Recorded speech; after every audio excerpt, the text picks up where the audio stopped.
Сәлеметсіздер ме, қымбатты көрермендер? Сіздермен қайта қауышып отырғанымызға қуаныштымыз.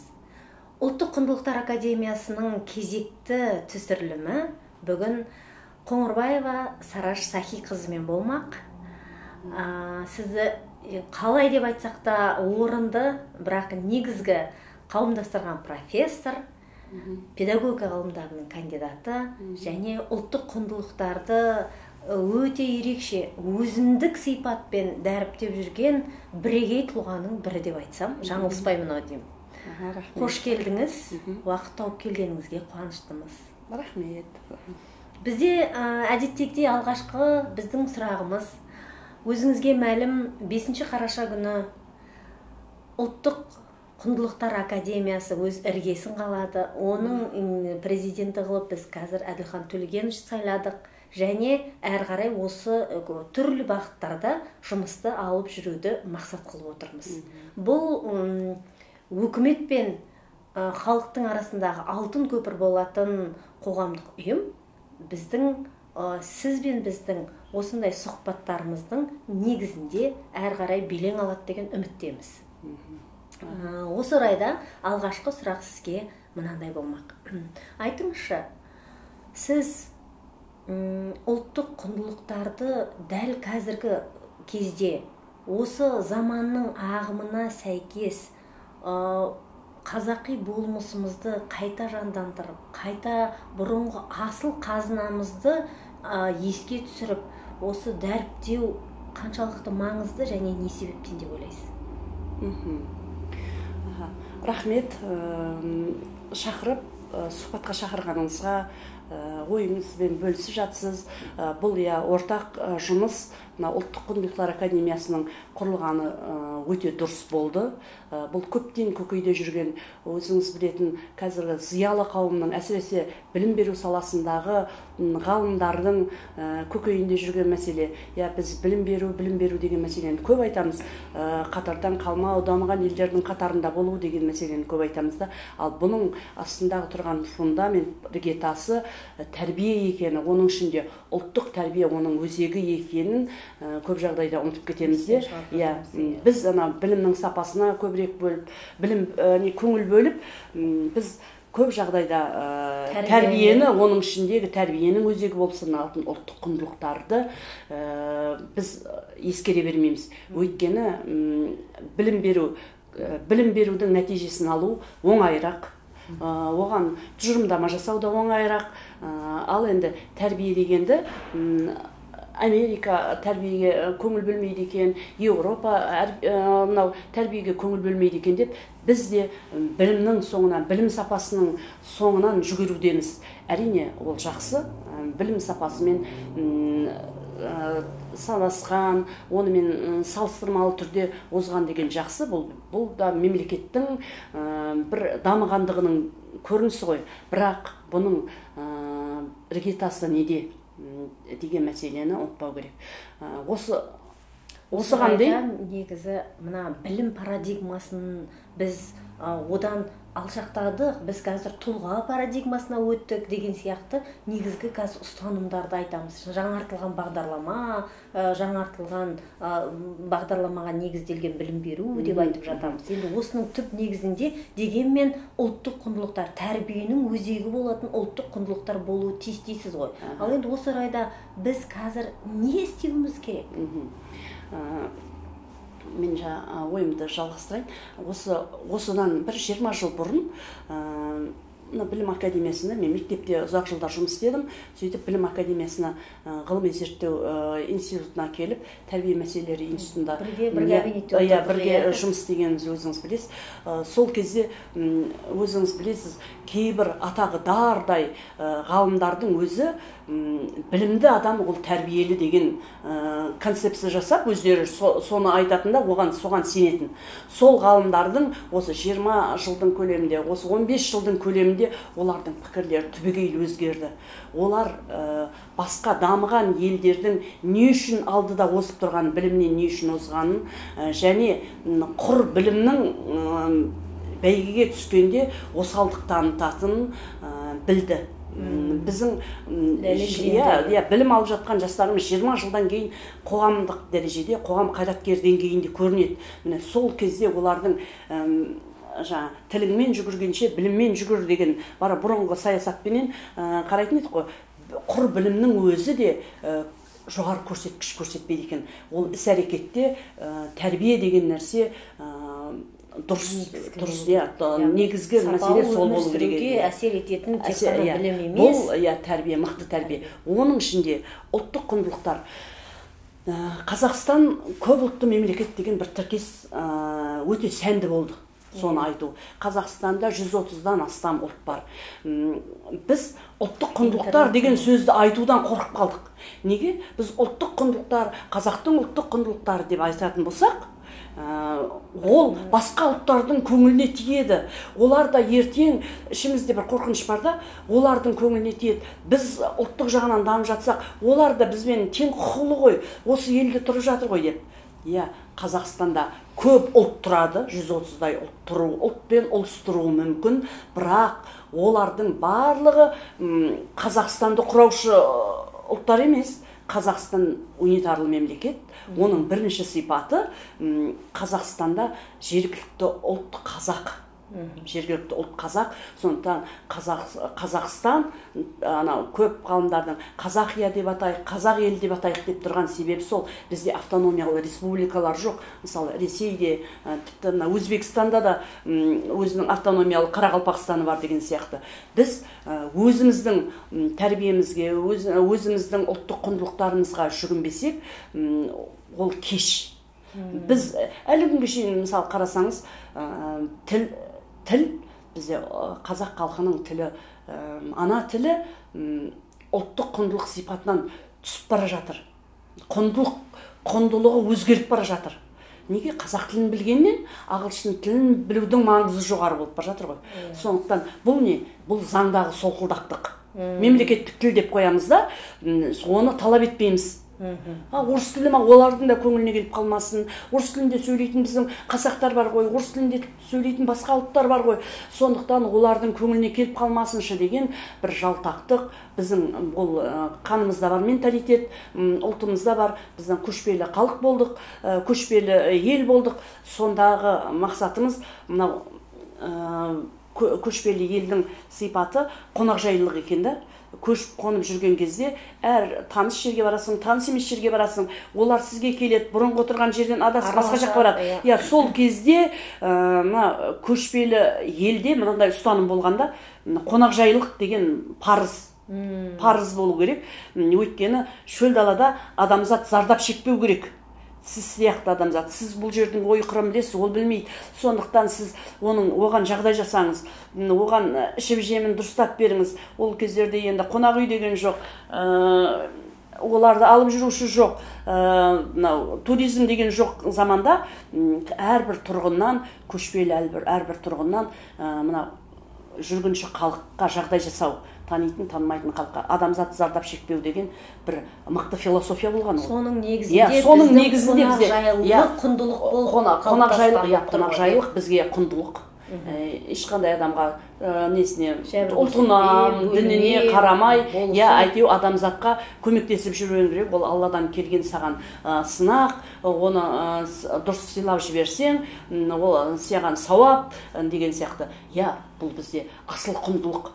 Қонақжайлылық деген. Бірақ бұның да бір медальдің екінші тұсы сияқты келеңсіз жақтары бар. Бұл өзімізді ұмытып кетіп басқаны ойлау. Біздің балаларымыз өкпелеп жүреді ғой. Бізге қимаған нәрсеңізді қонағыңызға бердіңіз, бізде қонақ бірінші орында ғой, бізді ұмытып кетесіз ғой деген сияқты. Міне осындай жағымыз біздің өзіміздің ұлттық сипатымызды, ұлттық құндылығымызды ұмытып кетуге әкеліп жатыр да. Әр нәрсе, абай айтады ғой, әр нәрсе өлшеммен болу керек. Өлшеммен болмаған нәрсенің бір нәрсесі шығады деп айтады. Сол сияқты біз кейде қонақжай болғымыз келеді, біз мықты ұлт ретінде көрінгіміз келеді, біз кең байтақ жерімізде дархан мінезімізді көрсеткіміз келеді, өткенімізді ұмытпағанымызды, салт дәстүрімізді құрметтейтіндігімізді көрсеткіміз келеді де, бірақ біз осындай өлшемнен өлшемнен де тысқары жұмыс істеп кетеміз да, сондықтан өзіміз зардап шегіп жатамыз. Сөйтіп біздің мына тіліміздің, менталитетіміздің, тіпті ұлттық құндылықтарымыздың екінші орынға, кейінгі орынға ығысып кетуіне біздің осы бір қасиеттеріміз себепші болып жатыр. Сондықтан мынандай өркениетті кезеңге келгенде не нәрсенің де өзіндік критерийлары, көрсеткіштері болуы, бағалайтын өлшемдері болуы, тұзды да көп салсаң зиян, қантты да көп пайдалансаң ағзаға зиян ба, сол сияқты қонақжайлықтың да өлшемі бар. Жергілікті ұлттың бағасын білу, оның тілінде сөйлеу, оның құндылықтарын құрметтеу деген нәрсе бірінші орында болу керек. Қазақстан унитарлы мемлекет деп айтатын себебіміз, Қазақстанда бір басқару жүйесі бар. Мынау жаңағы бір заң бар, бір басқару жүйесі бар, бір ғана ұлт бар. Ол барлығына ортақ. Мысалы, бұл шығарған заңымыз біздің ұйғырларға қатысы жоқ деген әңгіме жоқ. Бұл шығарған заңымыз Қазақстанда тұратын немістерге қатысы жоқ деген нәрсе жоқ. Бір заң барлығымызға бірдей, құқығымыз бірдей ма? Демек, біздің ұлттық құндылықтарымыз, тіпті заңда көрсетіліп қойған ана тіліміз, мемлекеттік тіліміз деген нәрсені дұрыс айта білуіміз, талап ете білуіміз, сол енді ұлттық құндылыққа жасаған қадамымыз. Сол үшін күресті тоқтатпауымыз керек. Мына ұлттық құндылықтар академиясы осы жағдайда өте саналы азаматтармен, өте жанашыр азаматтармен ұлттың болашағын, мемлекеттің болашағын ойлайтын патриот азаматтардың ұсынысыменен жүзеге асқалы жатыр. Бұл өте құптайтын іс. Мен де солардың қатарындамын деп, өзімнің қолымнан келгенше, қалғанша жалғыз жанқам мен сенікі дей ма? Сол сияқты Сұлтанмахмұт ағамыз айтқандай-ақ, ол 22 жасында айтыпты бұл сөзде. Сол сияқты біз білім беру саласында жүріп, ой, маған осы тиіп кетер ме екен, осы жағын мен білмеймін ғой, мынау мен саясаткер емеспін ғой, мен тіл маман емеспін ғой деп барлығынан бұғына беретін болсақ, онда біз ештеңеден жетістікке жетпейміз. Тіпті біздің азаматтық позициямыз көрінбей қалады. Азаматтық позициямызды әлсіретеміз. Сондықтан жақсы іске, ұлттың мәселесі деген істе мүлгіп қалуға, артта қалуға, ойланып қалуға болмайды, алдыға жүру керек. Басқа Қазақстанда тұратын басқа ұлттар да бұны түсінеді деп ойлаймын. Әрине. Енді осы орайда еріксіз мынандай сұрақ туындап отыр. Сіз ұлт жанашыр ретінде отбасы тәрбиесін, қыз тәрбиесін, ана тәрбиесін, бұл ұлттың генофонының жалғастырушысы ана, әйел заты болғандықтан соларға арналған ерекше бір бағдарыңыз бар. Оны білеміз. Қазақ аруы деген үлкен жылдар бойы мына жоғары оқу орындарында бағдарлама болып енген мықты бағдарламаңыз, жобаңыз бар. Енді осы орайда қаншалықты біз қазіргі жағдайда ұлт генофонының сақтаушысы әйелдің тәрбиесін реттей аламыз, және оны неден бастауымыз керек, қалай істеуіміз керек? Бұл үлкен сұрақ қой. Ұлтты қыз сақтайды деген бір тәмсіл бар, біреулер Платоннан қалған дейді, әйтеуір ғұламалардан қалған сөз. Бұлардың тарихта қалатын ғұламалығының өзі пәлен ғасыр бұрын айтқан сөзі бүгінде көкейкесті, бүгінде де өзекті, дәл бүгінгі заманға айтып тұрған сияқты. Енді қараңыз, барлығы жақсы отбасын құрғысы келеді. Мейлі қазақты ойламағанда, ұлтты ойламағанда, әйтеуір бәрі жақсы, бақытты отбасын құрғысы келеді. Ол үшін не істеу керек? Ол үшін баланы дұрыс тәрбиелеу керек па? Әлде отбасында билікті жақсы құру керек па? Бұл неден басталу керек? Дұрыс ұрпақ қалдыру үшін, артында дұрыс өмір сүру үшін жар таңдауды дұрыс болу керек. Жар таңдау деген мәселе бір-біріне былай қарағанда жұмыртқа бірінші ма, тауық бірінші ма деген сияқты мәселе ғой. Бірақ әр адам сол жардың өзі отбасында тәрбиеленді ғой енді. Әр адам мықты мемлекеттің мықты екенін құру үшін, болмаса отбасын мықты құру үшін, жақсы ұрпақ қалдыру үшін неден бастау керек? Жар таңдаудан мәселені бастау керек. Мейлі ол қыз болсын, мейлі жігіт болсын, жақсы жар таңдау. Бұл атам заманнан өте өзекті болған проблема. Тіпті адам ата Хауананың ана Қабыл мен Әбіл бар ғой, ең бірінші зұлымдық жартаңдаудан басталған. Қараңызшы, Қабыл мен Әбіл бірін-бірі өлтіреді. Неге? Ол заман енді адамзаттың жаңа басталған заманы ғой.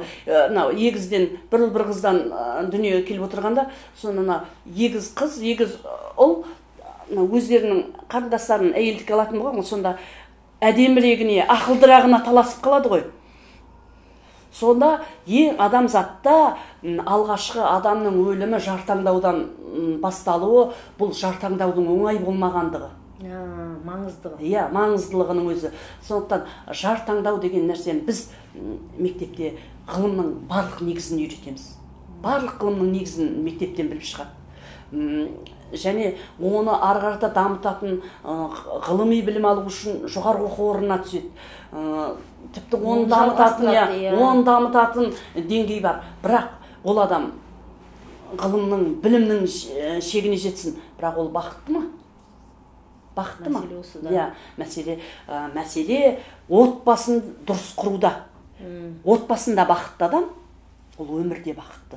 Енді осы ұлттық құндылық ретінде отбасы құруға біздің ата-бабамыздан қалған қандай өсиет насихаттар бар? Біз осы маңайда қазір көрерменімізге не айта аламыз қарапайым деңгейде? Біз енді оның методологиялық, әдіснамалық, іргелі тұрғыларын қозғамай-ақ қояйық. Дегенмен қазіргі жағдайда иә дейді, оны айтып отырса жақсы дейді, рахмет сізге дейді. Ал бірақ енді соны не істеймін мен деп айтады. Қандай жартаңдау деген аса маңызды деп айтып тұрмын ғой. Сондықтан адам ең бірінші өзін өзі білу керек. Жақсы жартаңдау үшін өзің соған лайықтысың ба? Адам өзін өзі тәрбиелеу керек. Айтамыз ғой, тұлға тәрбиесі үшін мықты 3 фактор әсер етеді. Қазір 4-ші фактор деп айтамыз, өзін өзі қайта тәрбиелеу және әлеуметтендіру деп айтамыз ғой. Сонда адам өзін жақсы жар таңдау үшін соған лайықты болу керек. Маған мынандай жар керек деу үшін өзің қандайсың? Өзін өзі білу керек. Мынау өзін өзі тану деген пән алынып тасталғалы кейбіреулер қуанып отыр, ой жақсы болды деп. Олар түбіріне шейін білмейтіндер. Мен өзім ол пәннің маман емеспін, бірақ мен білем, сол пән өмірге келгелі жастардың арасында бір серпіліс, өзгеріс пайда бола бастады. Жастардың өзін өзі бағалауы, өзін өзі түсінуі, мен кіммін, өзінің кемшіліктерімен жұмыс істеу деген нәрсе пайда болған еді. Сонда ол сол сияқты жақсы нәрсені жойып алмау керек дегенді айтып жатырмын да. Жақсы нәрсені жойып алмау керек. Адам өзін, мен кіммін, бұл өзін өзі тану деген пән болмай тұрғанда да пайғамбарымыз айтқан, өзіңді өзің біл, кім екеніңді біл, жақсы бағытқа қарай жүр, дұрыс нәрсені істе. Дін дегеніміздің өзі өмір сүрудің теориясы ғой. Сонда жақсы нәрсеге жүр, жаман нәрседен қаш. Сонда сенің де жолың оңғарылады, дұрыс нәрсе саған кездеседі деген нәрселерді айтады да. Яғни біз мына зайырлы мемлекет ретінде біз тек қана мына ғылыми тұрғыдан емес, діни тұрғыдан соны байланыстырып керек деп отырсыз ба? Міне, дін дегеніміз не? Бұл ұлттық құндылық. Біздің қазақ халқы қандай дінді басшылыққа ұстайды? Қандай дінді басшылыққа ұстайды? Біреулер айтып жатыр, ой, бізден тәңіршіл болып едік, ислам діні бізге жат. Ислам діні дегеніміз араб құлдардың әкелгені деген. Ол арабқа келген дін емес, ол адамзатқа келген дін ғой. Біздің бабаларымыз оны соғыссыз, ешқандай қарсылықсыз қабылдаса, демек өмір салты исламға жақын болды деген сөз. Сондықтан қабылдадық. Біз ислам деген дін әлем таныған, адамзатқа келген дін ғой. Біз сол діндің өкілі ретінде исламның құндылықтары да өте көп. Ал біздің ұлттық құндылықтарымызға не кіреді? Бірінші тіл. Ұлттың ерекшелігі дегенде, мысалы біз ұлттар, ана ұлттар, мына ұлттар деп айтамыз. Ұлттар бар және ұлыстар бар. Мысалы, ұлттың сипатына тілі, діні, менталитеті, тарихы, сонымен қатар жері болу керек деген сияқты. Мысалы, бір құндылығы жоқ болатын болса, онда олар ұлыстарға кетеді.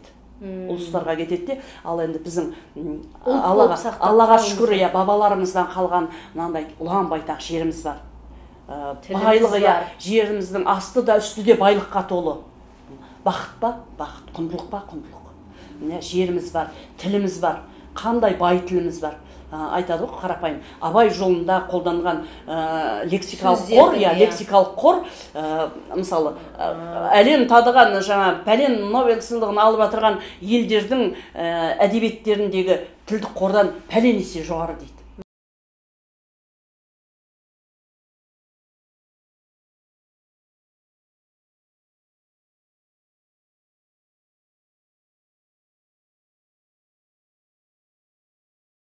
Пәленесе жоғары. Бұл байлық па? Тіл деген байлық, және біздің ұлтымыздың көрсеткіші құндылық.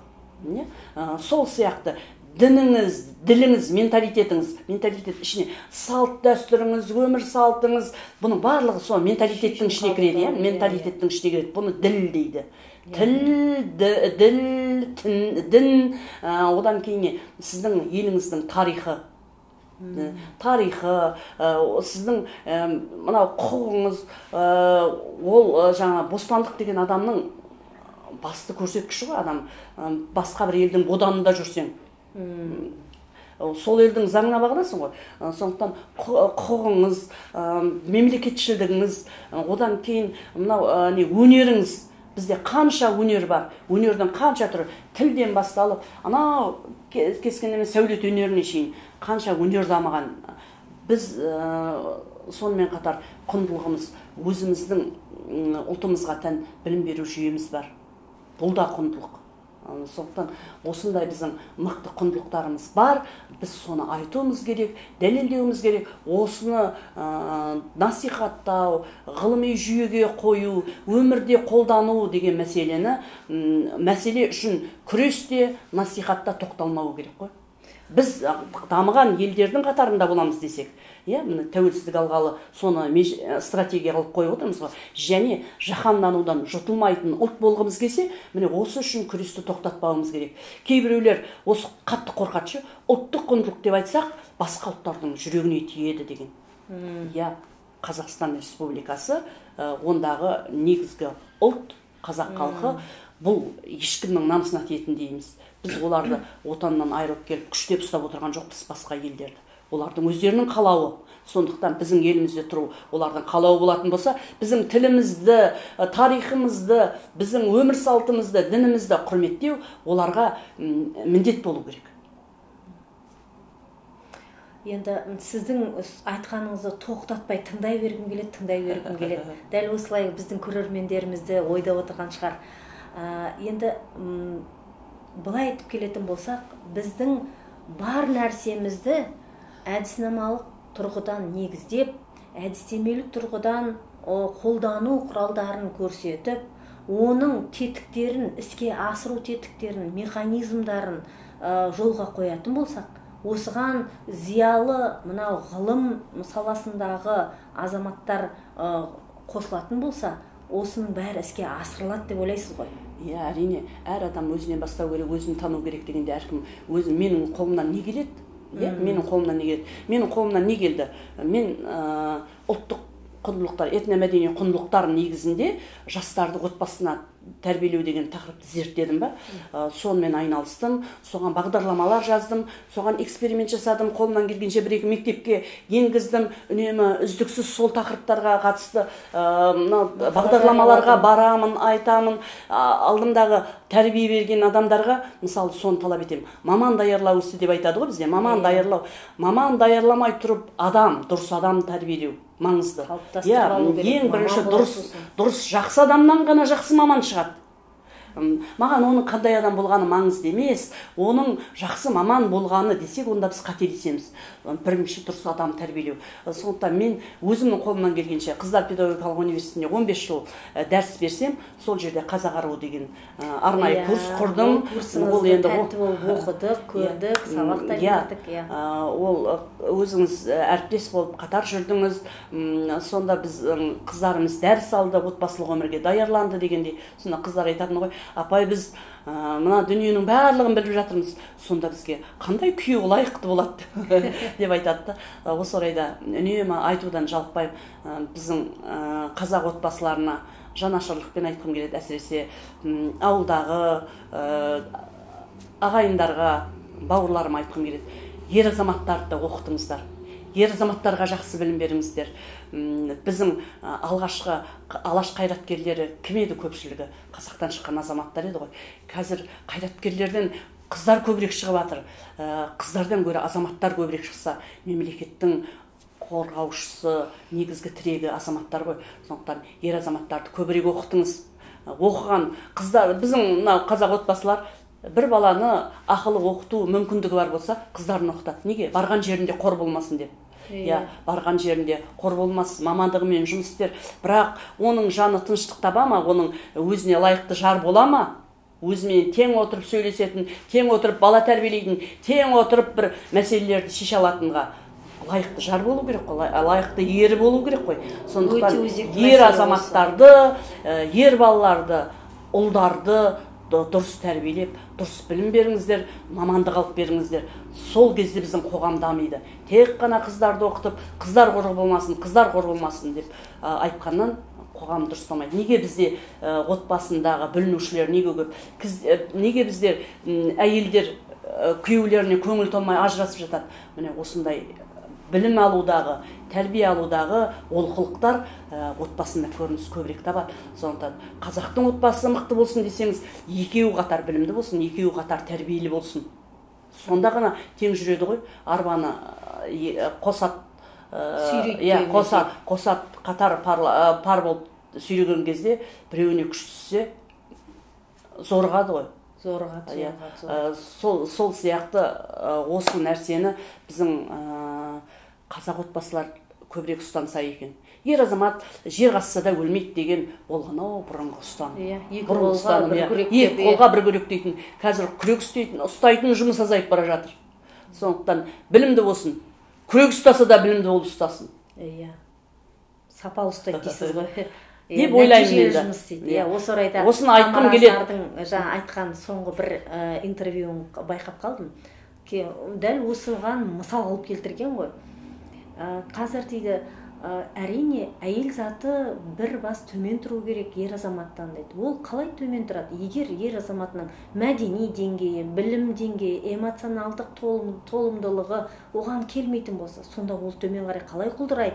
Міне мәселе сода тұр деп айтқаны. О, менің азаматым арысым деп айтқанменен өзін-өзі алдап тұрады ғой. Ол іштей көңіл толмаушылық деген нәрсе ол бір күні жарылады ғой. Іштегі нәрсе. Ішке жасыра беру, өзін алдау, айналасын алдау болады ғой. Сондықтан білімді адам үшін ол да үлкен қасірет. Сондықтан осындай болмау үшін ер азаматтардың сапасын жоғарылату керек, көтеру керек, оқыту керек, білімділік, білім барлық жағдайынан. Қазақ қоғамы мықты болу үшін, қазақ өзінің өткенімен бүгініне көз жүгіртіп қарап, салыстырып, қандай деңгейде, қай жағымыз әлсіреп бара жатыр, қай жағын дұрыс көтеру керек дегенде, осы ұстанатын қарапайым нәрселерге көңіл бөлсін деген ішкі бір ойым бар. Соны айтқым келіп тұр осы сұхбат пайдаланып. Сұхбатыңызға тәнті болып осы жаңағы аш адам сияқты тыңдап отырмын, әлі де жалғастыра бергім-ақ келіп тұр. Бізде бұл алғашқы кездесу болғанмен соңғы емес. Интервьюіміз әлі талай, біз тақырыптарға бас қосып әңгіме қозғаймыз. Сіздің уақыт тауып келгеніңізге көп рахмет. Айтарыңыз көп болсын. Рахмет. Қымбатты біздің көрермендер, біздің сұхбатымыз одан әрі басқа да тұлғалармен жалғасады. Бүгінгі біздің болған Сараш Саки қызымен әңгімеміз осымен аяқталды. Келесі кездескенше сау болыңыздар.